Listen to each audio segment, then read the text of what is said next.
talking to the moon.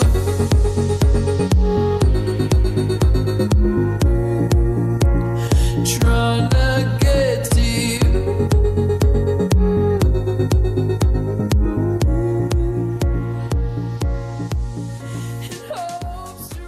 Assalamu alaikum everyone. Welcome to the first vlog of my Thailand trip.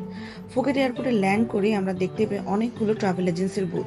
So সেখান থেকে আমরা আমাদের Phi Phi আইল্যান্ডের return ticket book করে নিলাম with the pick and drop service. পরের দিন রিসোর্ট পৌঁছেই আমরা একদম রেডিমেডি হয়ে বের হয়ে গেলাম ফর মাই আইল্যান্ড হপিং।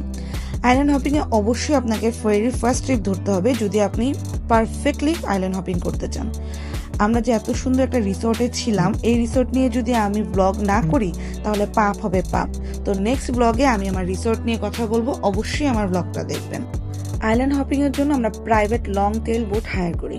আপনারা চাইলে এই লং টেল বোটটা শেয়ারিংও নিতে পারবেন। এই আইল্যান্ড হপিং প্যাকেজের মধ্যে আমরা স্নর্কেলিং করেছি উইথ ভ্যারাইটিস অ্যাক্টিভিটিস। চারিদিকে এত সুন্দর, মানে মাশাআল্লাহ, আপনার দেখে পরানটা জুড়ে যাবে। যে আইল্যান্ডের কথা না বললেই নয় সেটা হলো মায়া বে। আপনি যদি সিনেমার মতো নীল পানি আর বিচের জায়গা দেখতে চান তাহলে অবশ্যই this is the best place.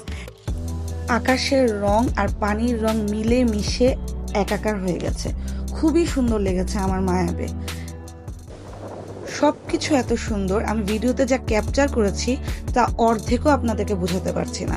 আপনারা নিজের চোখে দেখলে বুঝতে পারবেন যে কত সুন্দর মায়া বে। তবে অবশ্যই একটু চেক করে যেতে হবে, কারণ মায়া বে কয়েক সময় বন্ধ থাকে for their eco environment maintenance. ও ভালো কথা, মায়া বের এন্ট্রি ফি কিন্তু 100 বাত। কি ভয় পেলেন নাকি? এরকম নাঙ্কো বাঙ্কো ফুল থাইল্যান্ড জুড়ে আছে, জামাইকে নিয়ে গেলে অবশ্যই 3 চশমা পরে রাখবেন। আমরা সবাই মিলে খুবই এনজয় করেছি। মায়া বের এই ট্রিপ আমার সবসময় মেমোরেবল হয়ে থাকবে। শুধু মায়া বে না, আশেপাশের বিচগুলোও অনেক সুন্দর। আপনি যদি ফিফি আসেন আর এগুলো না ঘুরেন তাহলে আপনার সবকিছুই বৃথা। আজ এই পর্যন্তই। অবশ্যই আমার থাইল্যান্ড ট্রিপের নেক্সট ব্লগগুলো দেখবেন, আর অবশ্যই লাইক, কমেন্ট এবং শেয়ার করবেন।